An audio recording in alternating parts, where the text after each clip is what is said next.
it's really cool because I feel like I got to live two lives. Like I went through crazy stuff when I was a kid. Like it was just like Breaking Bad. Like my mom's selling drugs and like crazy stuff. And she's great though. She's still my best friend. She's my #1 fan. Okay, I love my mom to death. I love my mom. But it's like we went through this crazy period of life, and it was nuts. Like SWAT people kicking in the door, DA and stuff. Like it was crazy. And we went all through that. And then my response to that as a teenager was to get into drugs and get into doing those things. So you had a prodigal son moment. Yeah. And when I was like 20, I was just telling Garrett the story today because he was like, "When did you start playing?" When I was 20, I was like coming off of a gnarly one, and I was just like, I wanted to. I don't know. It's weird to say this on this, but like I wanted to die. Yeah. Like I wanted, like suicide was a thought. You know what I mean? It was a major thought. I wanted to die. I was done, and I felt like God had told me that night, "Hey, if you're done with your life, let me have it." Right. Ooh. And I was like, I like that. Yeah. And I was like, what would you do with it? You know what I mean? Like, and I was like, what would you do with it? And I literally I felt like God gave me a vision that night and showed me playing a guitar in a stadium full of people.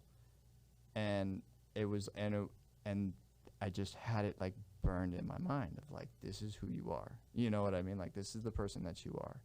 And I was like, that's kind of crazy out there, you know what I mean? But and I'm just like, whatever, I have a big imagination. But then I was going to work the next day. I was working at Easy Lube over here off of Marietta Hot Springs, and I go into work, and my buddy at the time, Brandon. So it's just a crazy story, dude. It brings tears to my eyes. But I go and I'm standing there at work, and he's like, "What you thinking about?" And I was like, "I don't know, man. I've just had this crazy feeling of like, I want to learn how to play guitar, like really bad." So you hadn't played a guitar at this point? No, I had never. Oh, wow. Yeah, and so I was like, I really want to know how to play guitar. Like, I really think that would be cool.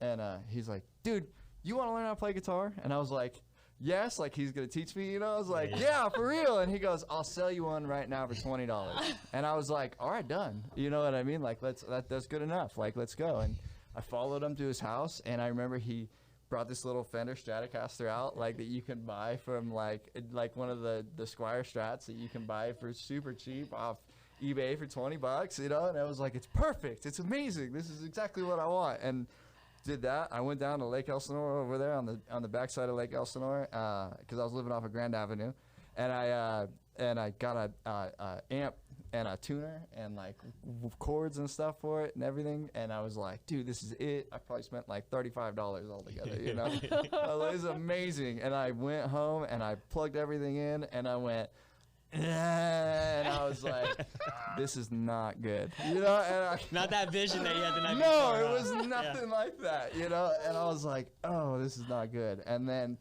but I YouTubed it, man. You know what I mean? Yeah. I just YouTube, and I just started watching YouTube videos, and I replaced TV with YouTube, and I replaced video games with playing guitar.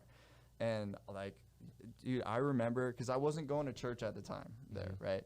So like, I was literally, gosh, and it's like one of those things that I don't know if I can like say all this stuff, but go for like, it, man. We're literally sitting there in like, we lived, it was me, my mom, and my brother in this little tiny apartment, in this little 2-bedroom apartment. My brother slept in the living room, and then I had the master, and my mom had the other room. And me, my brother Connor, and my buddy Dale, we would sit there and we would smoke bowls, and we would rotate on Xbox. And then when it wasn't my turn, I would play guitar, and I'd practice guitar, and then it would go around, and like and that's what we would do. And for like 4 months, all we did was just sat there, and just that was what we did. Because at the time I was having seizures and stuff like that, which, by the way, I got diagnosed with epilepsy at like 20.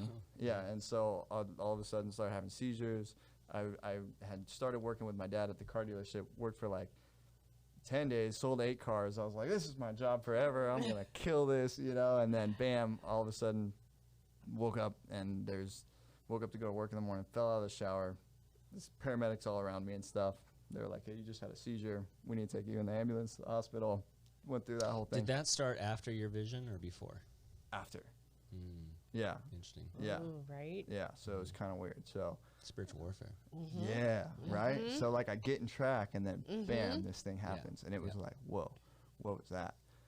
So anyway, but yeah, so but I had kind of learned how to play guitar and stuff at that point.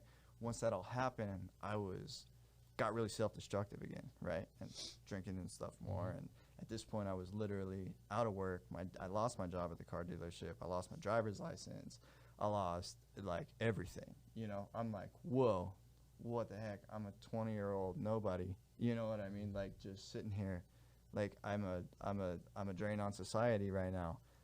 What am I gonna do? And dude, I went into a way downward spiral. You know, but I kept playing guitar.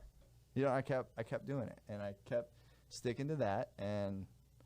But then I started smoking a lot of pot and drinking a lot and doing that, you know, because I didn't know what else to do with my time, and that was all it was. And the doctors wouldn't tell me what was going on. They were just like, you have epilepsy, take these pills, bye-bye. And that's it. Right. You know, they do MRIs, they do CAT scans, they do all these different things, and nothing comes back.